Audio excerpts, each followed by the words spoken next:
Olá, seja muito bem-vindo ao Jornal da Record News. Esta edição também está ao vivo no nosso canal do YouTube e no Facebook da Record News.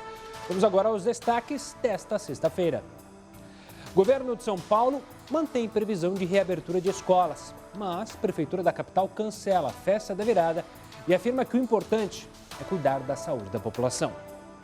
A pandemia pode comprometer o sono das crianças. Além da tensão, a rotina mudou e falta organização nos horários e nas atividades do dia a dia. Recuperação mais rápida e eficiente. Estudo mostra que a radiação pode ajudar pacientes com coronavírus.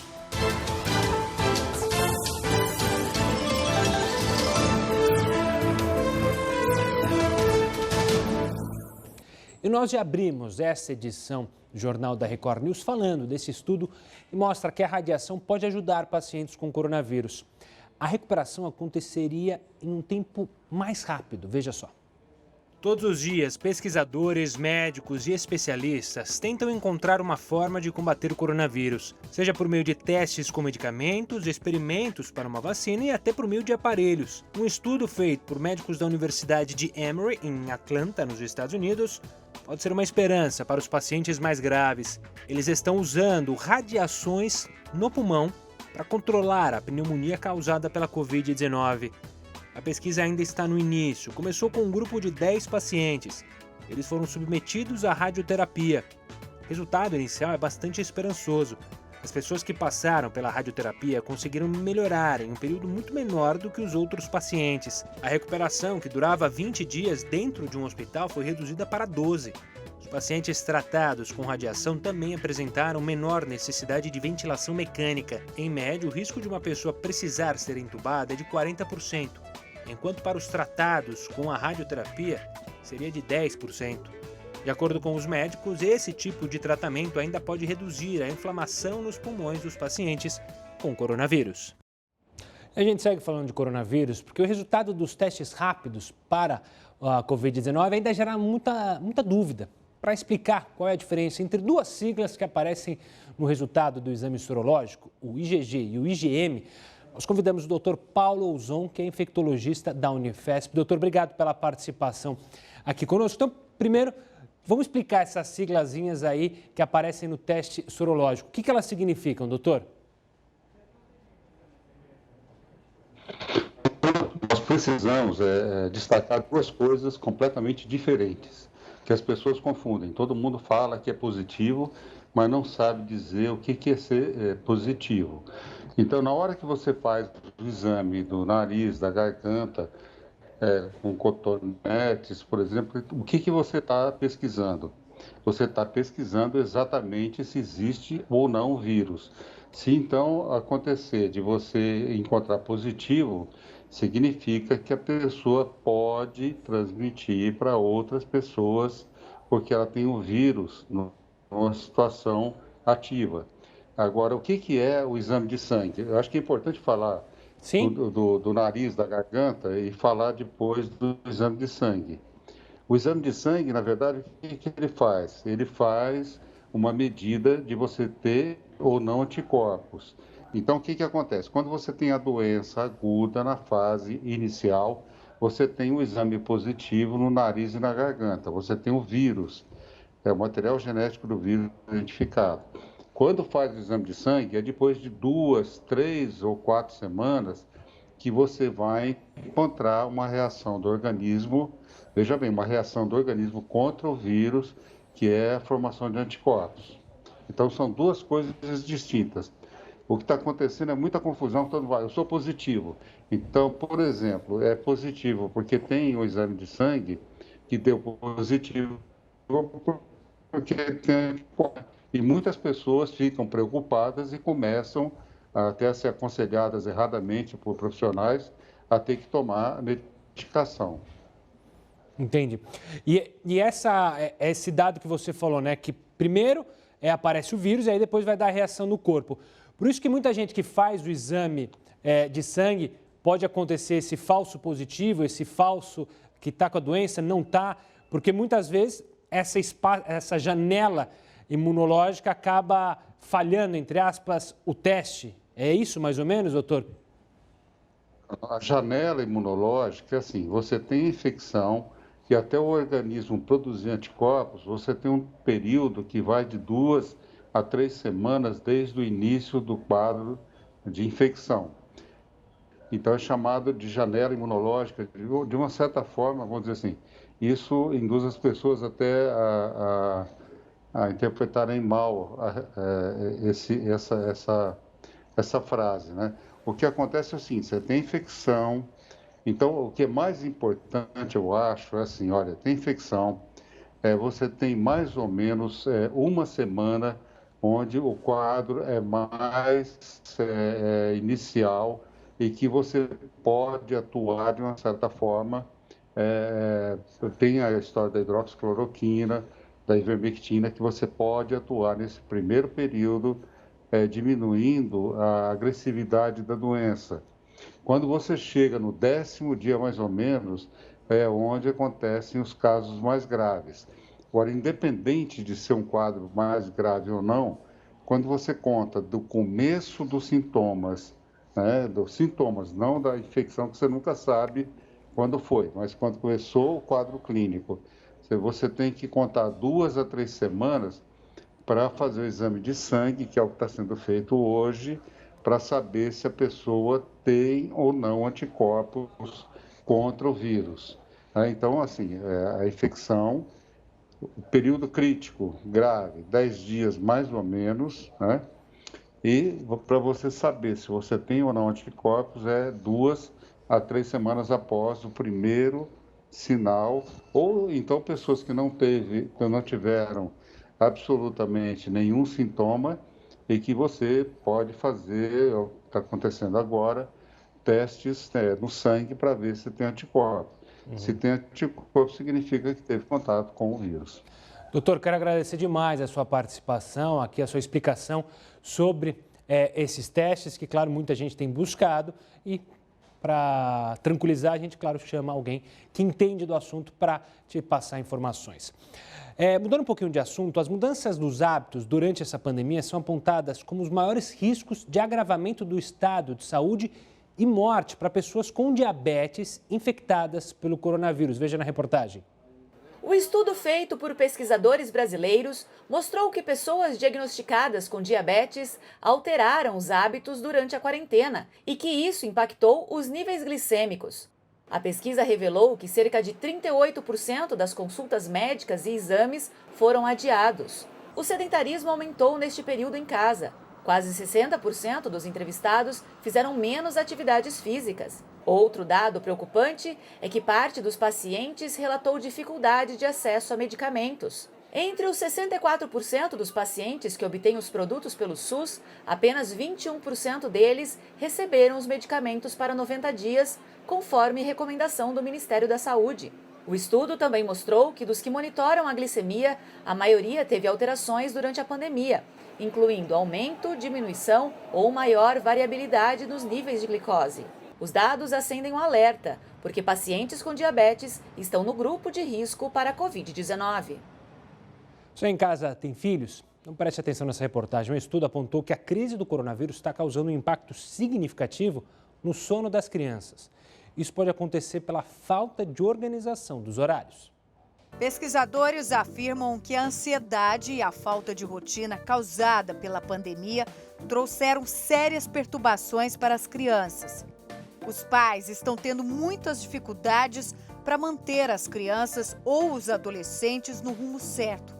A tentação de ficar deitado é muito forte quando não há outras distrações ou a escola como motivo para sair da cama, por exemplo. Uma pesquisa feita com 2.700 pessoas em abril deu um alerta de que é muito alto o potencial para problemas do sono surgirem ou até piorarem durante e pós-pandemia.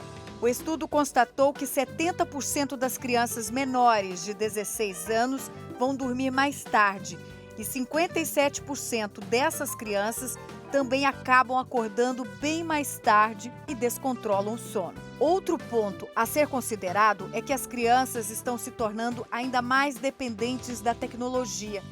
74% dos pais relataram que os filhos estão usando mais dispositivos eletrônicos na quarentena. Especialistas apontam que, ao frequentar a escola, os adolescentes geralmente são forçados a adotar um padrão de sono que não é natural para o padrão biológico. Eles acordam mais cedo que o habitual. Já nas férias, é comum que os adolescentes entrem em padrões de sono diferentes. E quando voltam às aulas, isso causa um choque para o sistema. E é o que pode estar acontecendo com essas crianças agora na pandemia. Por isso, para não ter problemas futuros, é fundamental tentar manter uma rotina de horários e atividades. A nossa orientação é que, apesar de estar em casa, que se mantenham horários, que se tenha rotinas e tarefas pré-estabelecidas para essas crianças. Então, que se tenha horário para dormir e para acordar, mesmo em pandemia, que se tenha horário para as refeições, que a criança tenha um horário para brincar e tenha um horário de estudo, nem que seja uma leitura, né? E que se tenha um limite para esse tempo de tela. Então, que se estabeleça um período aí máximo para essa criança ficar na televisão, no computador ou até mesmo no celular.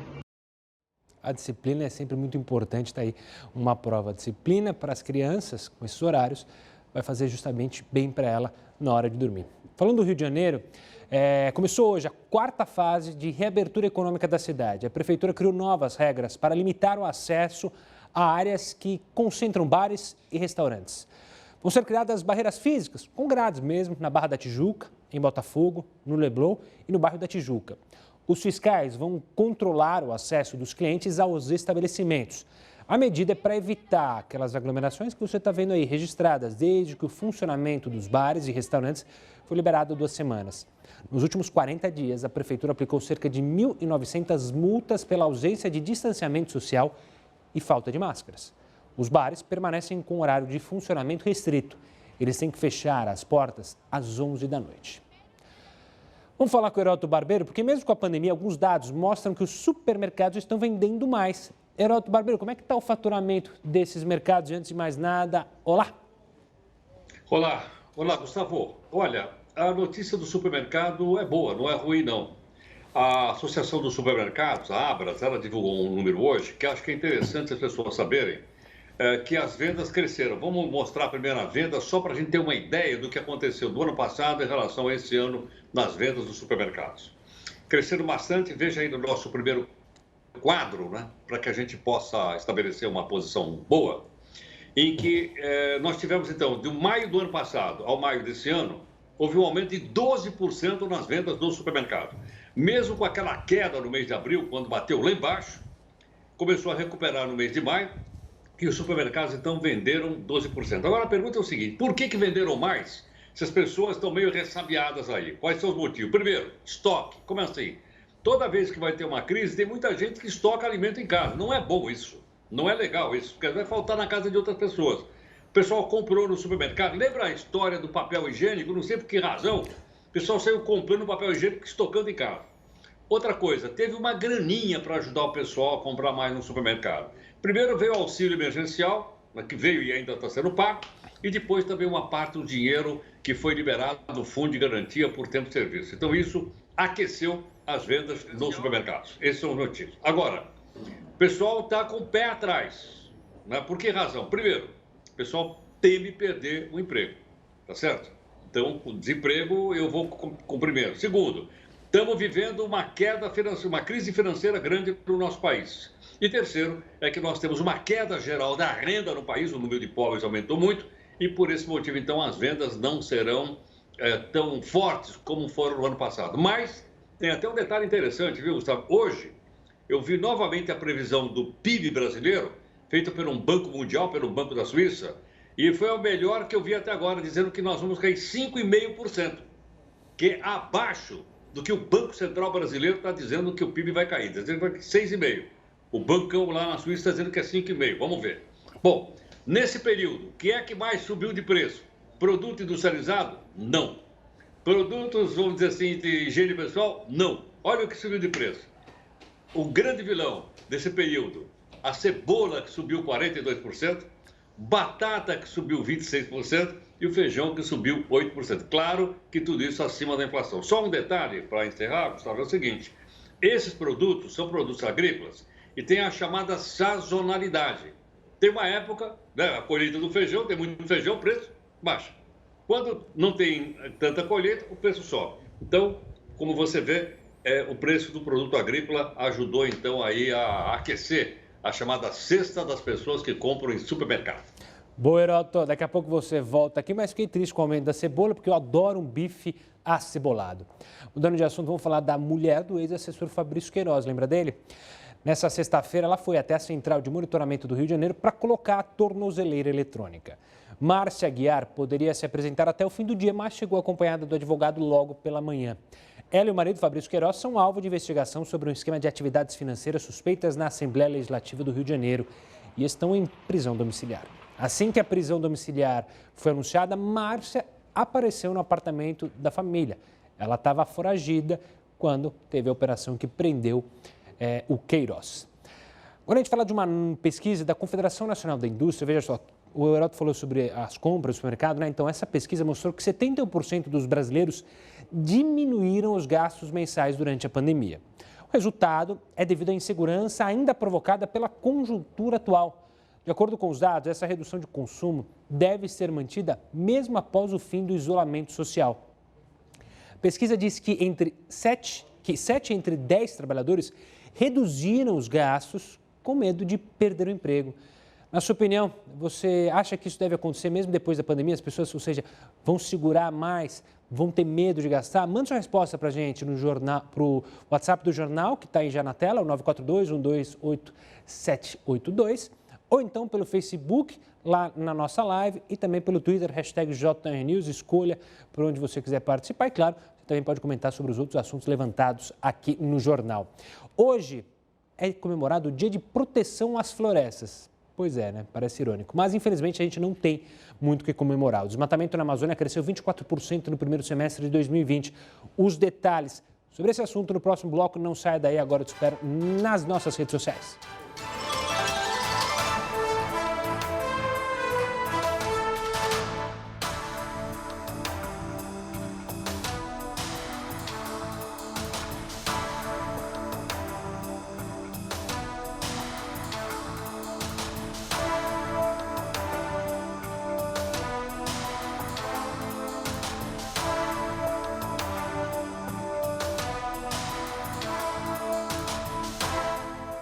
Estamos no ar nas nossas redes sociais para sua participação. A Rúbia de Salvador diz: acho que isso ainda deve acontecer por um bom tempo, pois as pessoas estão muito inseguras com uma pandemia.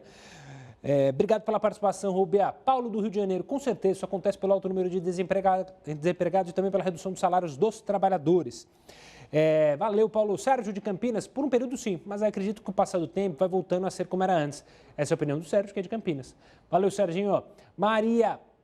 Maria Paula, imagino, de Floripa, diz: a crise já existia antes da pandemia, agora piorou ainda mais.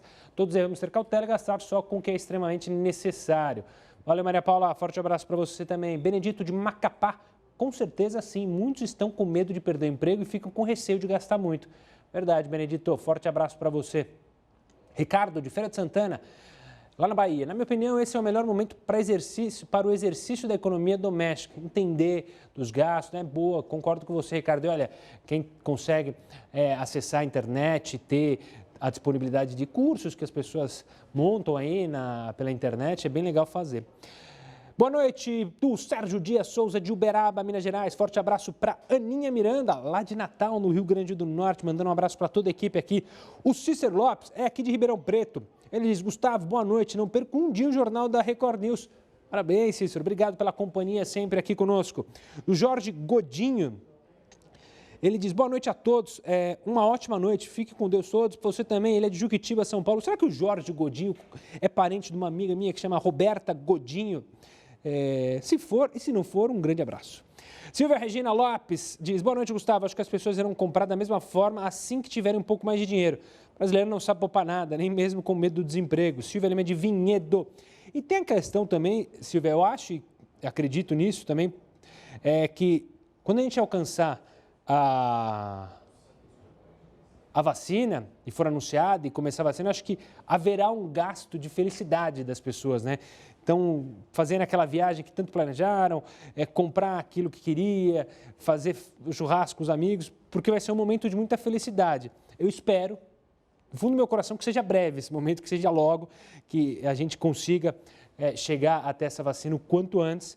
Os cientistas, claro, estão se desdobrando para chegar nisso. A Marlene Piso dá uma boa noite lá de Poá, Porto Alegre, do Rio Grande do Sul. Um forte abraço para você. Para Ivânia Mena também, de Alagoas, Maceió. Um excelente final de semana a todos. Boa, Ivânia, para você também. Sofia Machado, mandando boa noite de Curitiba. Boa noite, Sofia. O Flávio também dá boa noite, só esqueceu de mandar a cidade. Mandem a cidade. Léo Melo, ótimo final de semana para você e para todo mundo que acompanha o Jornal da Record News. Em instantes eu estou de volta na tela da sua TV.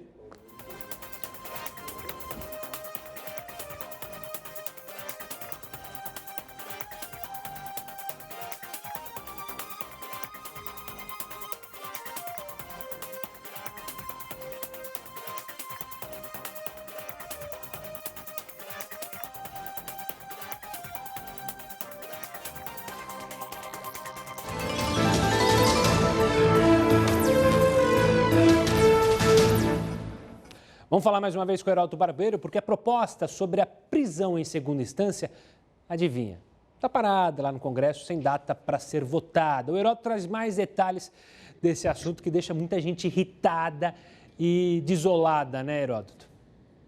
Sem dúvida. E também um alerta para a gente ligar para o deputado federal da gente, mandar um zap para ele, que eles mandam aqui para a gente no jornal, um zap para o deputado federal e outro senador. Então vamos lá. É a questão, então, da prisão, para a gente ter uma ideia como é que está isso. Olha só, a prisão da segunda instância, ela era pacífica no Brasil, sem problema nenhum. Mas o que acontece? Acontece que o Supremo Tribunal Federal mudou de opinião, dizendo, não pode ser preso depois de segunda instância, não. Só quando transitar em julgado. Meu Deus, transitar em julgado é mandar para aquelas, a gente chama para as calendas gregas. Então mudou. Quando o Supremo mudou, houve uma reação da população de uma maneira geral. E como nós temos o nosso representante do Congresso Nacional, os deputados federais e os senadores, eles saíram então atrás de tentar dar uma mudada na decisão do Supremo. Vamos lá. O que é então uma segunda instância? Bom, primeira instância, são os juízes de uma maneira geral. Segunda instância, é um tribunal, ou seja, você tem a sentença confirmada ou não por um colegiado. São os tribunais que podem reformar o que o juiz determinou ou pode confirmar. Se for a Justiça Estadual, a segunda instância é o Tribunal de Justiça. Se for na Justiça Federal, a segunda instância é o Tribunal Regional Federal, que tantas vezes a gente já noticiou e já colocamos aqui no Jornal da Record News. Bom, e aí, como é que muda essa história, então, para ser preso após a segunda instância, de acordo com o Supremo? Houve uma reação na Câmara dos Deputados, através de uma PEC. PEC, você sabe que é um projeto de emenda constitucional. Não é fácil. Tem que ter 3/5, 2 votações e depois mandar para o Senado. O Senado fez o contrário. O Senado disse, não precisa de PEC, não. Vamos só mudar um artigo do Código de Processo Penal que a gente vai colocar os cidadãos na cadeia. Então, na falta de uma proposta, tem duas. Uma está parada na Câmara e a outra está parada lá no Senado da República Brasileira. Todo mundo está esperando agora, no caso da Câmara, a votação do relatório, que é na Comissão de Constituição e Justiça, para a gente saber se volta ou não a prisão em segunda instância. É uma briga danada. Por quê? Porque alguns parlamentares querem que essa prisão só valha para quem for condenado daqui para frente. Quem foi condenado daqui para trás, Gustavo? Livre, leve e solto. Eu não sei se é isso que a população pensa, mas se a população pensar de um jeito ou de outro, a gente respeita, manda um recadinho para o seu deputado federal e para o seu senador. Boa, Heródoto. Você que está acompanhando o jornal, também manda o que você acha aí pela nossa live no Facebook, também pela hashtag JRNews. Dados divulgados pelo Amazon nesta sexta-feira apontam que o desmatamento na Amazônia cresceu 24% no primeiro semestre de 2020. Segundo o sistema de alerta de desmatamento do Amazon, foram 2.544 quilômetros quadrados de área desmatada. Esse é o segundo maior valor acumulado em apenas um semestre desde 2010. Só em junho, a Amazônia teria perdido 822 quilômetros quadrados, o que equivale a aproximadamente 2,5 vezes o tamanho da cidade de Belo Horizonte. O estado que mais desmatou foi o Pará, sendo responsável por 43% do total da área perdida. E também são as cidades paraenses as campeãs de derrubada de floresta. Quando se trata de desmatamento na chamada Amazônia Legal, esse crescimento é ainda mais expressivo. Segundo o sistema de monitoramento do Amazon, foram 213 quilômetros quadrados de floresta degradada em junho deste ano. Esse número é 335% maior do que o registrado em junho de 2019. Vamos chamar o Heródoto de novo, porque hoje, eu falei antes do break, é comemorado o Dia de Proteção às Florestas. Mas não é essa proteção que nós estamos precisando, né, Heródoto? Olha, Gustavo, a gente acabou de ver floresta da Amazônia longe de nós. Esse fogaréu que você está vendo aí está acontecendo neste momento. Eu recebi esse vídeo agora à noite do pessoal de lá, eles me mandaram. Eu disse, olha, eu vou colocar no jornal, o pessoal está acompanhando a gente lá na região do Vale do Paraíba. Esse fogo, nessa região da Serra da Mantiqueira, está entre São Paulo, Rio de Janeiro e Minas Gerais. É verdade que está tendo combate ao fogo lá. Eu conversei agora há pouco. Isso aqui é uma reserva ambiental, por incrível que pareça, chamada Pedra da Mina. Olha, uma reserva ambiental. Ele está queimando já há algum tempo. Tem o pessoal que está dando toda a força lá. Tem o bombeiro, tem o pessoal, vamos dizer assim, voluntário. E eu gostaria apenas de mostrar isso. Olha o fogaréu como está aí. Né? Eles nos passaram isso agora há pouquinho, agora à noite. E amanhã, no município de Cruzeiro, que fica no Vale do Paraíba, entre São Paulo e Rio de Janeiro, o pessoal está de lá saindo para tentar combater e segurar o fogo. Então, o fogo não está só na Amazônia. O fogo está em qualquer lugar do nosso país. Olha o pessoal trabalhando lá. Olha lá. Olha com o que ele apaga o fogo. Tá vendo não? Com abafador. Não é com extintor, não é com mangueira, não é com água, com nada. É com abafador que esse pessoal está lá lutando para tentar preservar o meio ambiente. E olha, repito mais uma vez, isso é uma reserva ambiental chamada Pedra da Mina. O dono, inclusive, da reserva ligou para mim e disse, meu Deus do céu, olha o que está acontecendo aí com aquilo que a gente quer preservar. Fica, portanto, nossa contribuição aí, Gustavo. Tristes imagens, Heródoto. Daqui a pouco o Heródoto volta aqui com outras informações dentro do Jornal da Record News. Olha, os organizadores das Olimpíadas de Tóquio anunciaram a nova programação para os Jogos. No Japão, a correspondente Cíntia Godoy tem os detalhes. Boa noite, Cíntia. Os Jogos vão acontecer da mesma maneira que aconteceriam em 2020?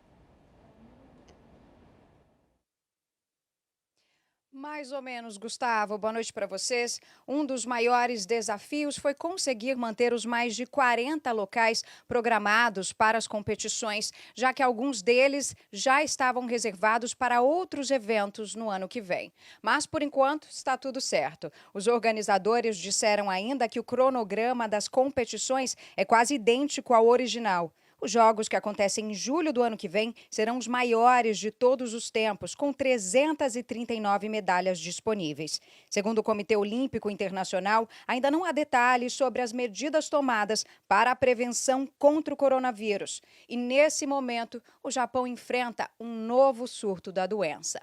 Gustavo. Obrigado, Cíntia. E olha, o IBAMA multou em R$61 mil o estudante picado por uma cobra-naja no Distrito Federal. Os detalhes desse caso você vai ver no próximo bloco. Continue com a gente agora. Eu te espero em mais uma live nas redes sociais.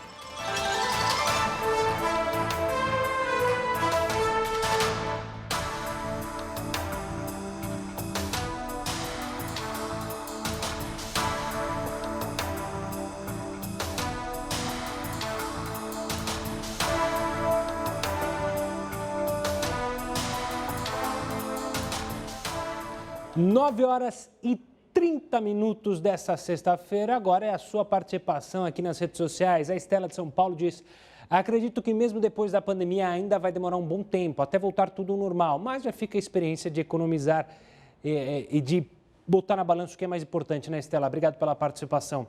Joaci de Recife: sim, acho que fazer economia é sempre necessário. Valeu, Joaci, forte abraço. Ele aqui de Pernambuco. A Maria de Salvador diz o seguinte: é possível que aconteça, pois depois do que passamos, nada será como antes. É a opinião da Maria, está registrada aqui a sua mensagem, Maria. Forte abraço. De Salvador a gente vai até o sul do país, lá em Porto Alegre, com o Francisco. Acho que os hábitos de consumo do povo podem mudar sim, pois aprendemos que podemos viver consumindo menos. Boa reflexão, Francisco, participando lá de Porto Alegre. Próxima mensagem é do Murilo, de São Manuel, aqui em São Paulo. Seria bom, assim, reduzindo gastos, as pessoas podem investir em algo que seja melhor para elas. O brasileiro gasta muito em coisas erradas. Valeu, Murilo. Forte abraço. Elias de Recife: Na verdade, acho que o trabalhador está aprisionado e sem saber o que fazer. Valeu, Elias. Forte abraço. Ele é de Pernambuco também. Eu tenho 2 minutos para conversar com a galera que está no Face. Mando minha mensagem primeira para o Léo Melo, que manda um boa noite. Valeu, Léo Melo. Boa noite para você também. O Cícero Lopes, olha que chique, está assistindo pelo celular. Pois é, você tem essa possibilidade também. O Jornal da Record News está ao vivo, ou no Facebook, ou no YouTube. E tem um bichinho aqui me enchendo. E você pode assistir, ou seja, saiu de casa durante o jornal, está no trabalho, só deixar o celularzinho aqui, ó, pá, assiste tranquilamente. Como o Cícero. Valeu, Cícero. Tsuguyo Murayama, sempre participando aqui. Boa noite, Tsuguyo. Ele diz, assiste todas as noites seu programa de Barrinha, aqui no interior de São Paulo. Forte abraço para todas as cidades do interior paulista e para você também, Tsuguyo.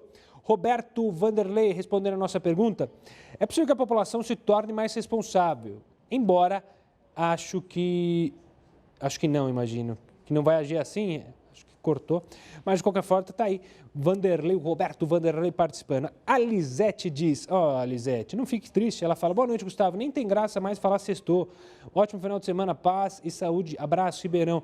Tem sim, né, vamos manter essa expectativa, vamos fazer um sextou, faz uma live com os amigos aí, Lisete, liga as câmeras do celular, liga para o pessoal via WhatsApp, via Zoom, via o que for, e faça essa interação também na sexta-feira para a gente poder dar um pouco de risada, que a gente precisa e muito. Um forte abraço para a Lisete e para a Marlene lá de Porto Alegre. Um beijo, Marlene, em 20 segundos a gente está de volta.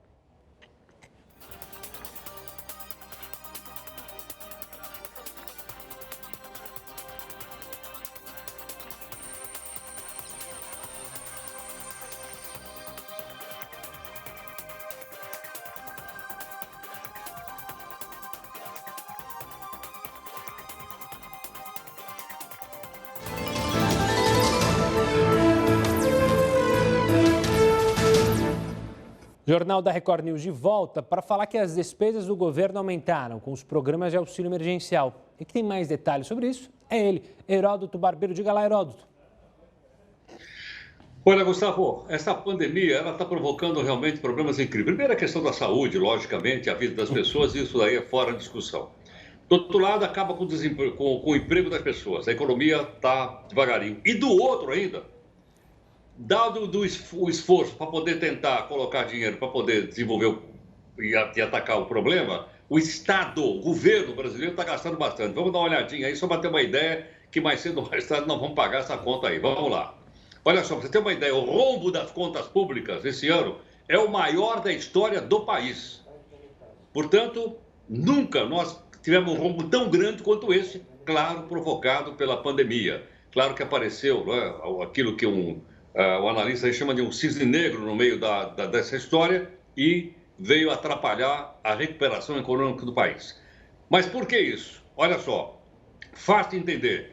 Porque nós tivemos mais gastos do governo, com auxílios, etc, etc, etc, e menos arrecadação, porque se o pessoal trabalha menos, fatura menos, ganha menos, a arrecadação também cai. Então está subindo o gasto e está caindo a arrecadação. Claro que com isso vai dar o quê? Vai dar um bruto de um déficit. O déficit desse ano está previsto em, só esse ano, 850 bilhões de reais. É uma grana preta. Veja bem, se não tivesse essa pandemia, o déficit esse ano ia ser de 124 bi. Como teve a pandemia, o déficit que está sendo previsto é de 850 bilhões de reais, só para a gente ter uma ideia do volume de grana que a gente ia gastar e que nós vamos gastar porque o país realmente precisa lutar contra essa pandemia. O detalhe interessante em relação a essa questão é o seguinte: a dívida pública sempre é calculada em função do produto interno bruto do país, que a gente tem também trazido aqui explicações sempre. É provável que quando chegar no final do ano, por causa desse rombo, a dívida pública do nosso país seja igual a 100% do produto interno bruto. É muito, é muito. Por que razão? Porque os investidores internacionais, quando olham um dado como esse, eles dizem, opa, né, espera um pouquinho aí, será que eles vão conseguir pagar? Essa é a questão. Muito bem.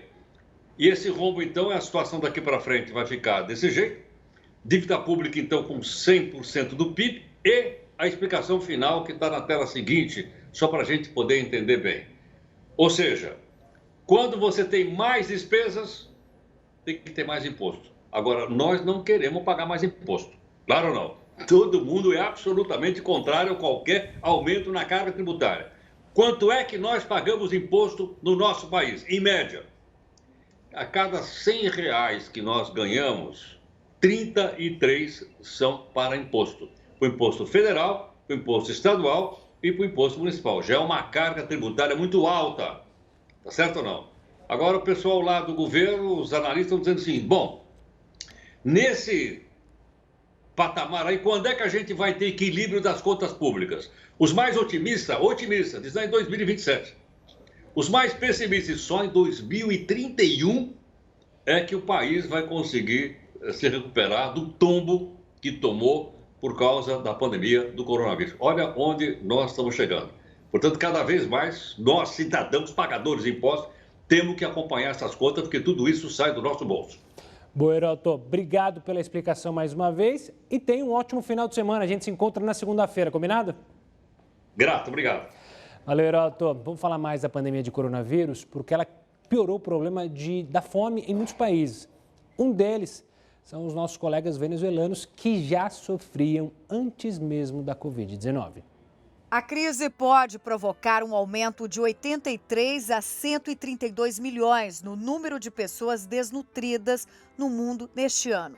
A previsão é da Organização das Nações Unidas para a Agricultura e Alimentação. Além do alerta da ONU, uma organização humanitária britânica chamada Oxfam divulgou uma lista dos países mais atingidos pela fome por causa da pandemia.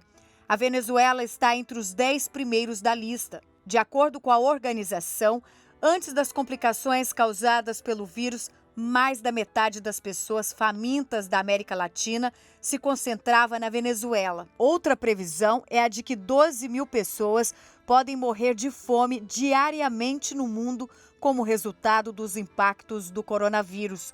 Para a organização, a estimativa é potencialmente maior do que os números de pessoas que vão morrer por causa da Covid-19. Entre os países em situação mais crítica, apenas o Iêmen, a República Democrática do Congo e o Afeganistão enfrentam dificuldades maiores que a Venezuela. A Universidade Católica Andrés Bello faz o levantamento da situação econômica e social venezuelana desde 2014. Os estudos revelam que apenas 1 a cada 10 casas no país não sofrem com a insegurança alimentar. Além de todo o problema com a fome, quase 65% das famílias venezuelanas são prejudicadas pela falta de acesso à educação, emprego, serviços públicos e moradia. O governo de lá tenta responder à crise com a distribuição de alimentos e também com a continuidade de um programa de alimentação escolar, mesmo com as escolas fechadas. No mês passado, o órgão responsável pela distribuição afirmou que o governo está garantindo a alimentação para os mais vulneráveis. Mas a Oxfam disse que tem provas de que muitos venezuelanos tiveram que deixar de consumir mantimentos essenciais à saúde para dar lugar a cereais, por exemplo, porque são mais baratos. O caos do coronavírus pode ter consequências ainda maiores a longo prazo. E o estudante de veterinária picado por uma cobra naja terá que pagar uma multa de R$61 mil para o IBAMA. Pedro Henrique Krambeck, de 22 anos, criava o animal ilegalmente no Distrito Federal. Ele foi multado por maus tratos e por manter serpentes nativas em cativeiro sem autorização. A mãe, o padrasto terão que pagar R$ 8.500 cada. Eles também foram punidos por terem dificultado a ação de resgate do animal. A polícia ainda investiga se Pedro participa de uma rede de tráfico internacional de animais. Depois da picada, ele ficou internado em estado grave e recebeu alta na última segunda-feira. A Coreia do Sul aprovou um teste que pode se tornar o primeiro remédio de anticorpos contra a Covid-19. A comercialização do medicamento pode começar já no início de 2021. Os detalhes sobre esse teste você confere daqui a pouquinho aqui no Jornal da Record News. A gente vai para um rápido intervalo e volta já.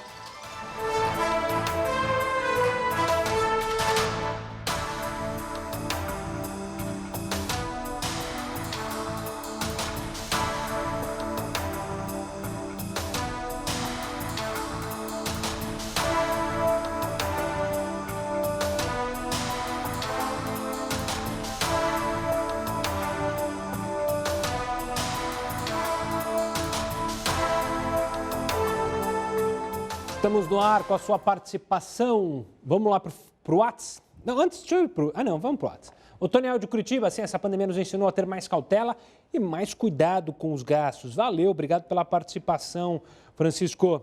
Ele que é de São Paulo.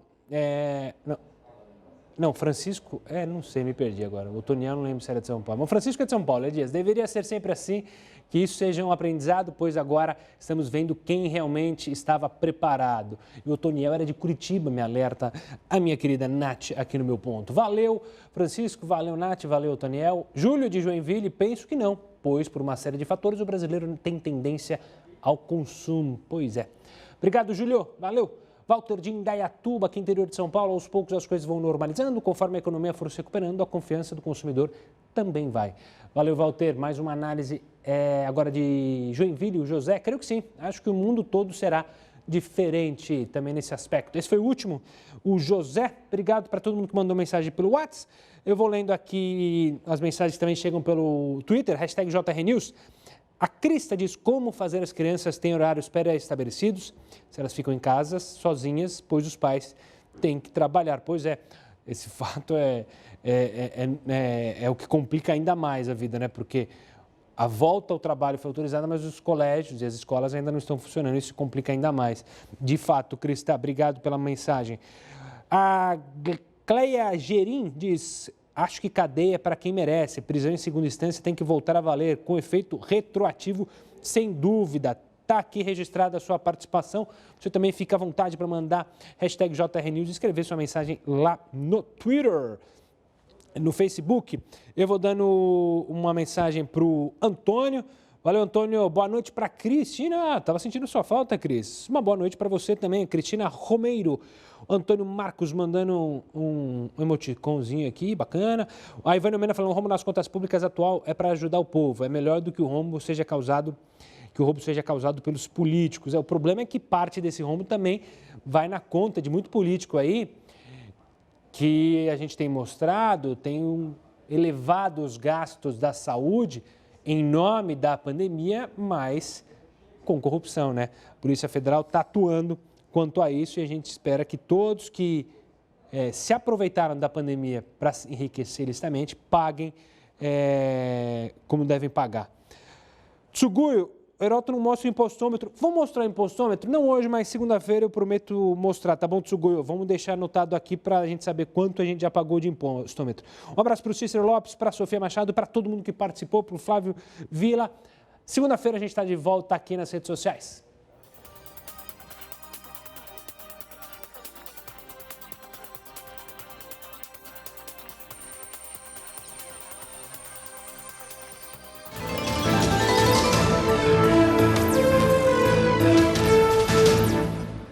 Estamos de volta para falar sobre uma medida provisória criada pelo governo, permitindo que imóveis ainda em financiamento sejam dados como garantia para obter mais empréstimos. Para entender como isso deve funcionar, eu converso agora com a Simone Pazionotto, economista-chefe da Reage Investimentos. Simone, obrigado pela participação aqui conosco. Está me ouvindo bem? Passando um avião por aí, eu imagino. Eu moro na rota do aeroporto de Congonhas, Gustavo. Não tem problema.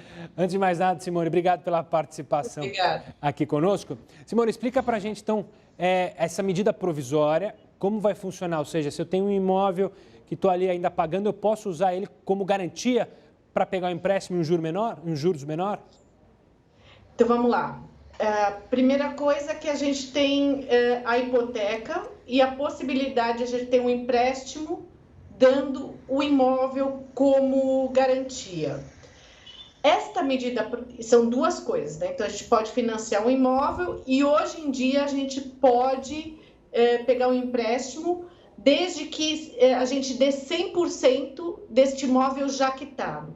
Esta medida provisória, ela possibilita que eu tenha o meu imóvel financiado, ou seja, uma parte do meu imóvel eu estou pagando ela, já quitei, a outra parte ela está financiada lá no banco e a parte que me cabe, eu já paguei 30% deste imóvel, 70% é do banco. Eu posso ir lá neste mesmo banco, tem que ser no mesmo banco que eu tomei o empréstimo e vou pedir para eles refinanciarem a parte que eu já paguei, tá? Isso ainda é uma medida provisória, está sendo ainda discutida, mas neste momento crítico que a gente está vivendo, no qual a renda das famílias tem caído, isso é uma ótima possibilidade.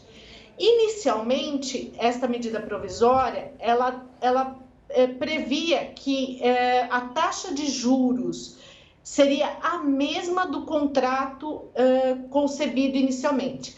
Esta questão foi retirada, então ainda não está muito bem definido qual que vai ser essa taxa de juros para a parte que vai ser refinanciada, se ela vai ser maior ou menor do que foi o seu financiamento inicial, né? De qualquer forma, é uma boa notícia, porque, em média, os financiamentos que dão garantia, né, os empréstimos que têm garantia, seja ele um imóvel, um carro, ou até mesmo agora o fundo de garantia, que é outra modalidade de empréstimo, né, eles são mais baratos do que os empréstimos sem garantia. Para ter uma ideia, hoje em dia, eu fiz aqui uma simulação, né?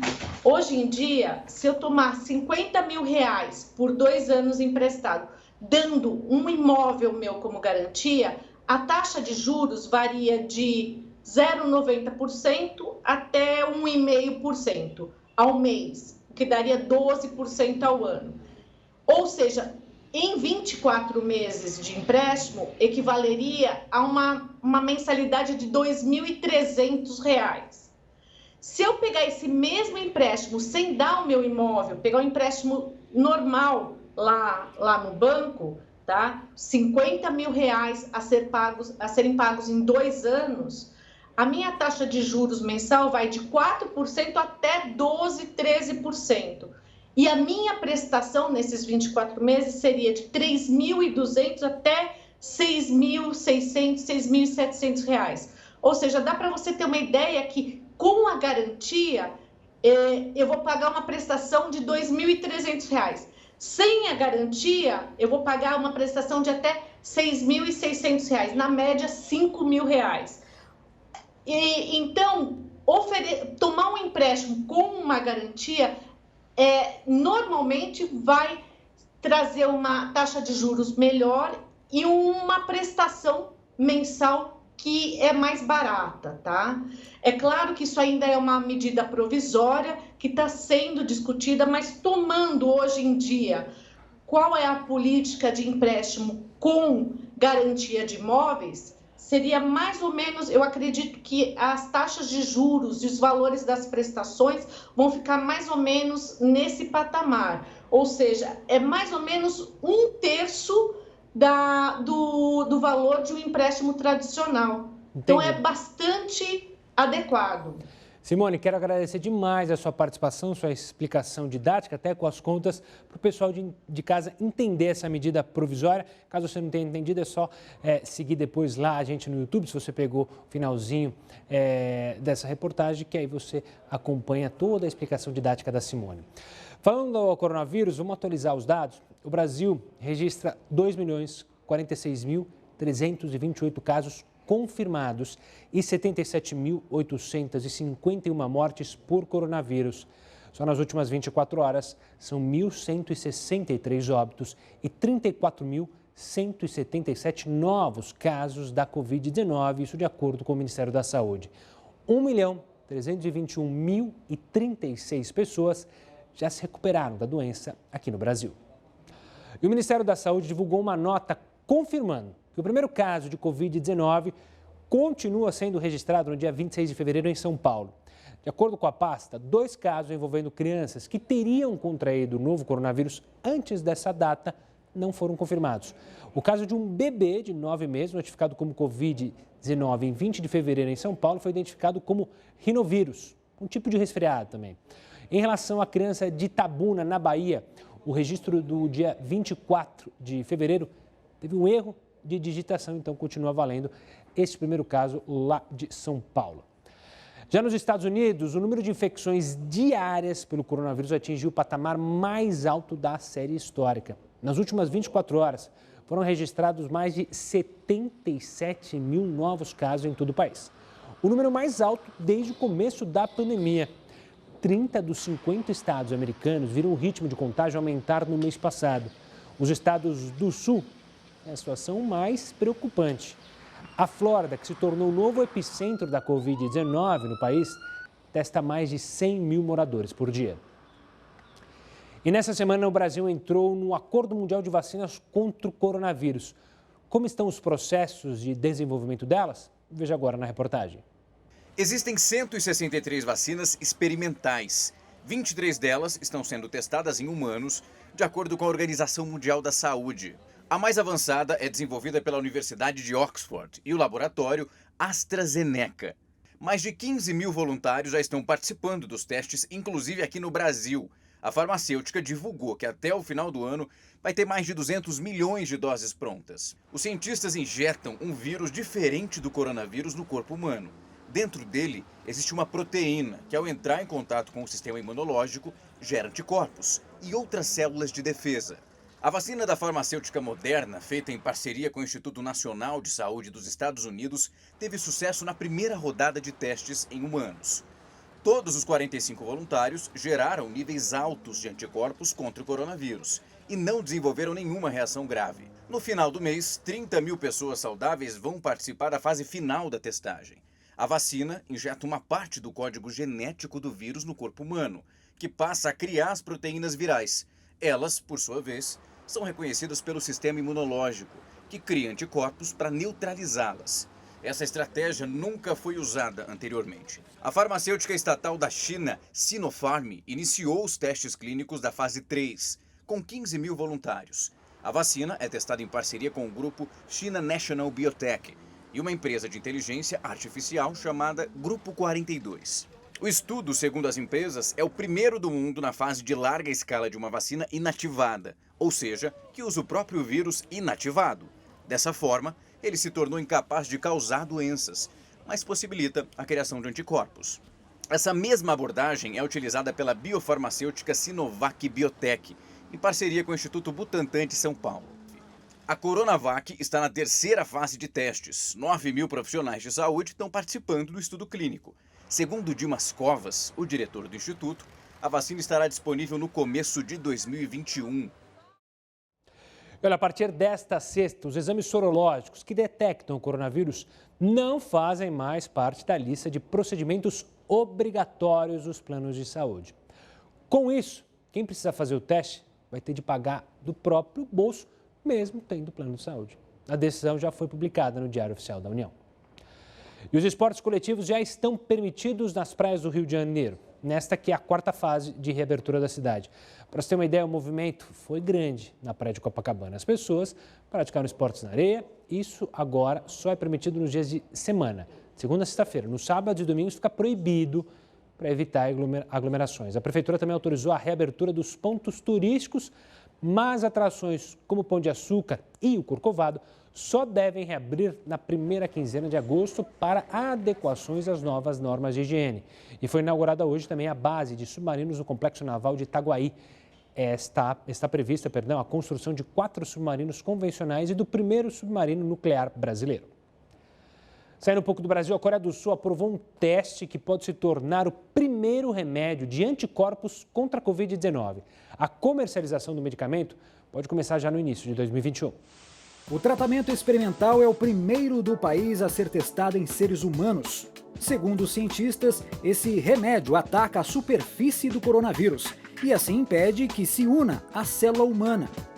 Nos testes feitos em animais, o tratamento demonstrou redução de até 100 vezes da carga viral. Agora será dado início à fase 1 de testes em parceria com o hospital local. A Celltrion, indústria farmacêutica responsável pelo desenvolvimento do remédio, afirmou que em breve começará a realizar testes em países europeus. Já as fases 2 e 3 passarão por testes globais em pacientes com sintomas brandos e moderados. A expectativa da empresa é que os resultados iniciais saiam no final deste ano e que o remédio possa ser comercializado no início de 2021. Com esse remédio, a empresa sul-coreana se junta a 3 empresas norte-americanas que tentam encontrar um tratamento eficaz para a Covid-19. E o senador por São Paulo, Major Olímpio, é o convidado, de hoje do JR Entrevista. Você vai poder acompanhar o JR Entrevista aqui mesmo na Record News às 10h30 da noite, logo depois do Hora News. Obviamente você não pode perder. O Jornal da Record News fica por aqui. Acompanhe agora mais uma edição do Jornal da Record. E eu me despeço. Tenha uma ótima semana. Segunda-feira eu estou de volta. Tchau, tchau.